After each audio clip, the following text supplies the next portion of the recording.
Hi everyone, I'm the Plant Propagator and welcome to my channel.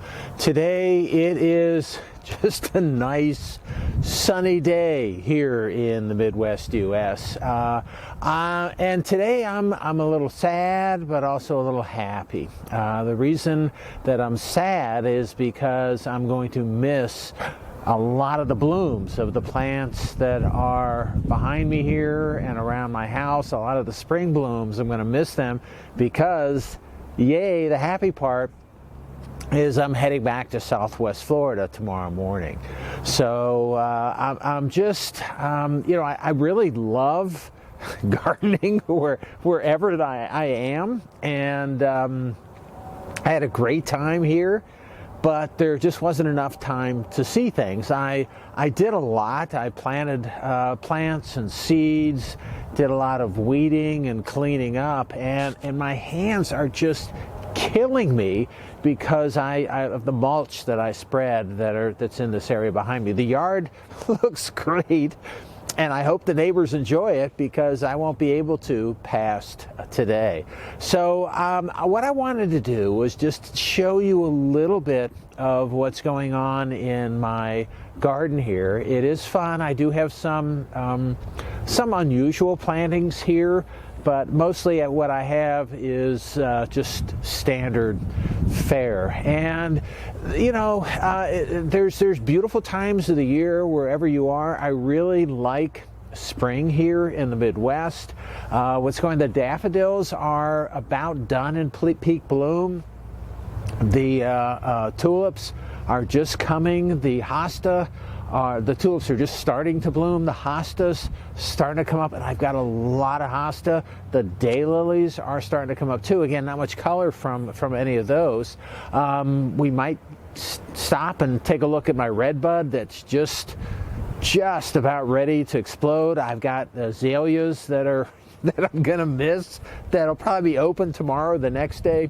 Rhododendrons, it's gonna be a little bit longer on that. But I just want to show you, right now everything does look good here because I just cleaned and mulched, and this is probably as good as it's gonna look, and then it's gonna go downhill. But what I'm gonna do is get behind the camera and show you some of the plants that I have here, and just kind of give you a little bit of background on some of those plants. I don't need to get behind the camera to show you this plant right here. So I don't know, you can probably see, but this is a palm, and I'm in the Midwest. It gets cold here, but this palm is in the ground. It's been there for probably close to 10 years. Every year during the winter it freezes down to the ground, and then it grows back out. But this is a cold tolerant palm, and not too many people that I've seen have this. It was recommended to me by my old botany professor where I was an undergraduate student,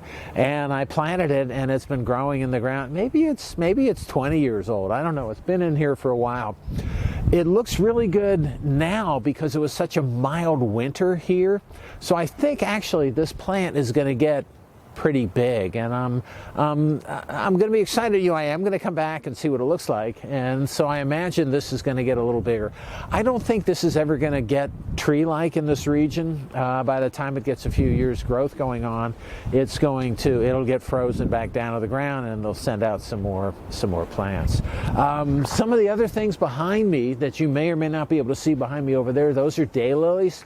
So I had my friend Kevin, who is a daylily breeder, sent me a lot of his daylilies, and I planted them all around my garden. So I got a lot of daylilies coming up. So during the peak summer, it's just back here is just incredible.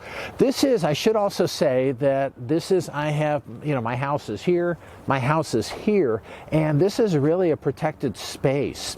So things tend to do really well here. That's why I put the palm tree here, because this is protected. Even though it is protected, I'm still getting a lot of wind back here. But the sun is nice. It feels pretty warm, but it's a little chilly, and that's why I got my sweatshirt on.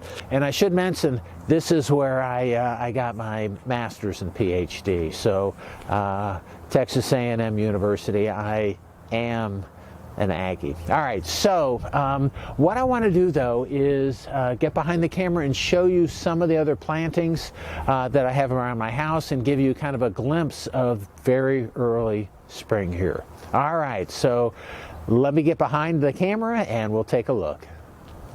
Okay, and we're back. And so I wanted to show you a few things here that may be a little bit unusual. So this is one of my roses that is just starting to leaf out. And this is a little bit of an unusual rose because I have a few wild roses in my collection here. Once I started planting a lot of roses, what I found out is that once you plant a lot, the pathogens and the insects, once they find one, they just go to town. But this is a wild rose, and I'll show you down here. You may be able to see some of the thorns on this thing. This is really incredibly thorny. But still, the flowers on this are beautiful and nicely fragrant. The Japanese beetles just love this thing. So this is a Japanese beetle magnet, and really that's the only problem. But usually first blooms in late spring. This thing looks great, and then once the insects find it, it's all over. The other thing that's interesting is at the base of this plant, you may be able to see all the leaves, the crocus leaves that are there. So normally what happens with the crocuses in my yard is that the chipmunks get them. But this is in the middle of my very thorny rose.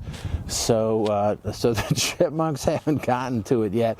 Now, how it got there is probably chipmunk related as well. But anyway, it's interesting. Most of my crocuses just really get obliterated by the chipmunks. And I do have to show you this. This is my sparkly rock here. I just, I have rocks and I'm collecting, and I put rocks in my garden, but look how nice and sparkly this rock is. I'm not sure where I got this. It's very heavy, but I leave it out, and it, lawn ornaments like this, or garden ornaments, give me joy. All right, one thing here. This is sage, and again, not unusual, but what I didn't realize is how resistant sage is to freezing damage. So this is in the ground, this has been planted, this has come up for probably around 5 years, and even though it's just starting to leaf out, we had a really nice sage ravioli the other day, butter sage ravioli. So just cut these back, and I have plants here, and I have plants that I can grow year round in Florida as well. And this is one of my favorite things is you harvest these things, clean up the leaves, just put them, cook them in butter, and then add them to ravioli with a little Parmesan. Oh man, I'm getting hungry just thinking about it. Okay, this is just another rose here, nothing special about this. As we look down, I used to fill this space with everything, and there's a lot of open bed space here, and because I'm not here, it's not going to get filled, which is okay. All right, so moving on here just a little bit. This is, I don't know if you'll be able to see this, but these are, and the wind is not helping me today at all. But these are lilac. This is a huge lilac tree right here. And as you may or may not be able to tell, this is just loaded with blooms. And again, we're not going to see a really nice coloration on these blooms. But we're just not going to see it. And the plant's pretty big, but just going to miss it. That's too bad. I try to keep this thing trim. Okay, so this kind of shows you all the daylilies that I have from my friend Kevin. So it's here, and as we move around through here, and as we move around the side of the house here, I'll show you the other daylilies, some daffodils that are a little past their prime. But as we go down here, those are all daylilies. From there, all throughout everything. Those are daylilies. that go all the way down the house back through. There's the bench that I was sitting at the beginning today. The other thing that I can show you here, I want to show you the irises. So the irises are doing well. So I have irises there. And these things are almost, they border on invasive. They're really good growers here. Now occasionally what happens is you get the iris borer just does a real job on these things, and so normally you have to put down some some of the insecticide for it, some of the systemic, and that takes care of them, and it doesn't kill them, but it really causes a lot of damage. What's growing up in front is a rose, and so this is a really nice rose that will grow up over on top of my pergola. The thing that I have behind the house here, all these bushes that are just starting to grow out, this is butterfly bush, and we've sat back here and counted, I would just guess maybe around 20 or 30 different butterflies. So this has really nice blue to purple blooms. I cut this plant back, but again, because the winter was so mild, I'm just going to let it go and see what happens to it. Now you can see all the dried flowers from last year on it, and the problem with this is, I leave it up for the birds. The birds like to come and get the seed out of that, but these seeds spread and these plants come up everywhere, so they can get pretty aggressive. And when they come in, I don't have too many other things to show you. I do want to show you, these are my tulips right here that are just not quite open yet, but I've had these. I planted these from from the bulb years. I planted bulbs years ago, and in many cases they peter out, but these have kind of sustained, and they'll probably be open in a couple of days. Okay, so moving along, what I'm going to do is move. And I do want to show you one more thing over here, and then I'm going to move to a different part of the yard. So this is another wild rose, and this is usually the first spring blooming rose at my house. This does really well, and again, the Japanese beetles love it. But this is the first spring blooming rose that I have, and it's got, I don't know if you can see, the thorns on this thing are just really incredible. But nice, nice decent flowers that will come out on this that are fragrant, so I really like having it here. Okay, so what I'm going to do is move to a different part of the yard, and I want to show you some of the other plants that are just getting ready to bloom. Okay, and we're back. So this is an azalea, and I'm going to miss this, and it's too bad, but I'm going to miss this. So you can see how it's just loaded with flowers. The plant itself is 6 feet, couple meters tall, and probably within a few days to a week, it's going to just be loaded. So that's too bad. I do also have, you can see the vine coming up through it is honeysuckle, and this also puts on a nice fragrant show. But that's more late spring that'll happen. I want to take you over to here because, and again, what you can see is back in the woods, you can see some of these plants are starting to leaf out. Some of them are a little behind. We have vinca right here that's a ground cover that's really starting to put out a lot of nice blue flowers, but this is hard to control. It's hard to keep it in the bed. One of the other things, I'm not sure if you're going to be able to see this, so this is a red bud right here, and this is a good place for this red bud, and I don't know if you can see, but the buds on the red bud are just not quite open yet. So this again is probably going to be this week sometime that this red bud is going to explode, and I'm going to get a lot of color out of it. So that's this main tree right here. The other thing, just to show you, is I do have a bunch of my hosta coming up. So you can see this plant that's pretty far along.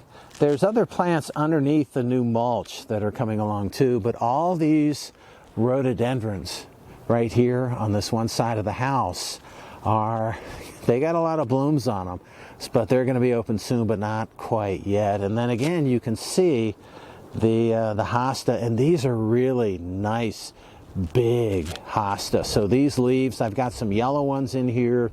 I've got some blue ones that have a really nice blue coloration to them, but these are big hosta plants. They'll probably grow up maybe around 3 or 4 feet on the side of the house. But that's what I have over in most of my space on this side of the house. Intermingled between the rhododendrons are at the base are these hosta. One of the other things just to show you is that this is a wisteria tree that I made that has not bloomed yet, and it keeps on, gets big at the top, and then it falls over. So I'm still waiting for my first bloom, and if it blooms, it'll be late spring, and I won't be here, so I'll have to have the neighbors tell me what those look like. Okay, what I want to do is take just a quick trip down into the woods. So I've got a couple of acres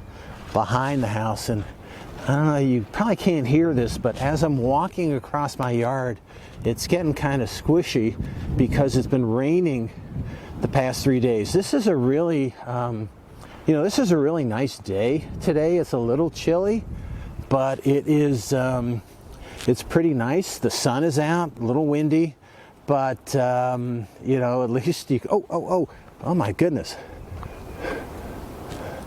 look at that. And these are the guys I say, ooh, nice, but these are the guys that are eating my hosta right here. How many of them are there? 1, 2, I don't know if you can see, it's hard to see here. There are 4 of them. Okay, so anyway, we'll see if you can see them. But they're the ones that come in my yard, come back here and eat my stuff. And that's why I have this rhododendron is caged. And anything that kind of is out of the cage, they eat the leaves off of it mostly. And there's blooms on there, and they'll eat it. And they eat a lot of stuff. They don't interfere at all with the daffodils right here.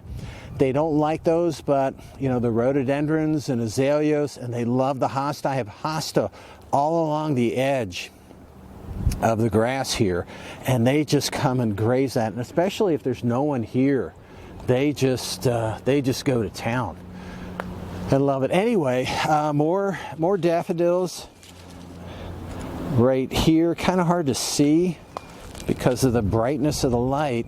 And I'm curious to see what's going on down there. Was so much wind yesterday that I don't know if any trees fell, but let's kind of take a look and see what we can find. We've got more of the daffodils right there. I thought I saw a butterfly back in there somewhere, which is a little early for butterflies, but if they saw them, you saw, oh, there it is. That's a small one. Okay, so back here, and I don't want to go back any farther, but what you may or may not be able to see are these logs that are adjacent to this there, that's right now in the center of the screen. The logs that are adjacent to the pathway that I've marked off through the woods that go here, and it goes down, and you can see, if you follow it further down, you can see the creek, and the creek is on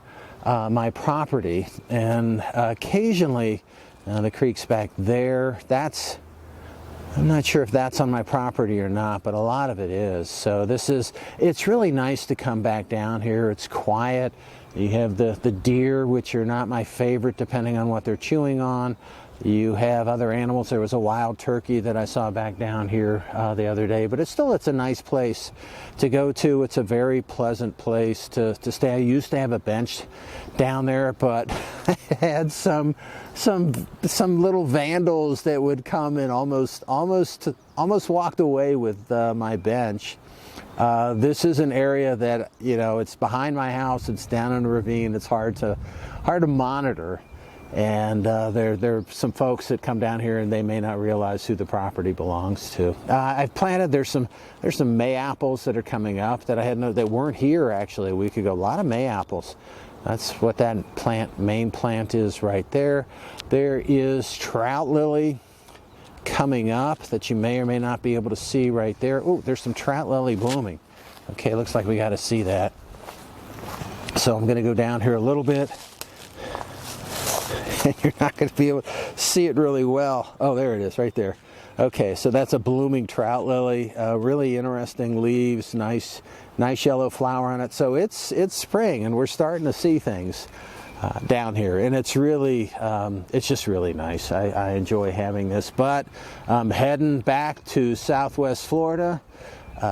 There are some orchids here. There are some terrestrial orchids that I found back here, but not like what I can have growing in Florida. All right.